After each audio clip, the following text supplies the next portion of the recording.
Hi guys. Not sure if you've heard of Dr. K or not, but he is a great streamer. He's all over YouTube as well, and he kind of builds his website around mental health for gamers specifically. And oftentimes it's really hard to get started with like positive changes. So he's kind of made a top five small kind of things to follow as a guide. And then once you build up these five, you can go on to bigger habits to start making bigger positive changes. But you've got to start small to begin and then build up as you go. And I'm going to basically repeat the ones that he's given and kind of emphasize why I think they're important too. So his first tip is in the first 30 to 60 minutes of your day, it can be more like 20 or so, something like that, but ideally you want to start out with the beginning of your day tech free, so tech and screen free. This helps you kind of calibrate the beginning of your day. You're not overwhelmed with all the stuff you need to do. You're just waking up and you're giving yourself time to do that. The second tip is cutting back on caffeine, and I've been trying to do this a little bit. Instead of having two or three coffees, maybe you just have one a day and then like a tea or something, or maybe just a decaf thing. Obviously that helps in many ways. Not cutting out caffeine, but just dialing it back is going to help you get to sleep better, feel more rested, and then you don't need it as much the next day anyway. Tip number three is pacing around the room.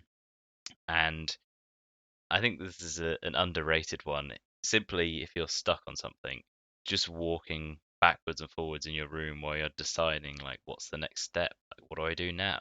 Instead of just sitting there and then being on YouTube or jumping on Twitch or something, letting yourself think for a second. And you'll see a lot of these kind of relate to each other. So, number four is giving yourself time to think, which works really well with number three, which is pacing around the room. If you're just pacing back and forth, it's giving yourself time to think that's not consuming something else. You're just walking around, you're just relaxing, and walking and movement helps you come up with solutions to problems and helps you feel more well-being, or at least it does for me. And the last one is become a producer, not a consumer. So ideally, he's suggesting that between 10 to 20% of your time should be spent producing things, um, whereas I believe the majority of us probably spend all of our time consuming stuff, whether it's music, whether it's art, whether it's video games, movies, series, whatever it is. Sometimes it's good to reflect and on how much of that are you using to inspire you? How much are you putting it out into the world? Are you only taking stuff in but not sending it back out?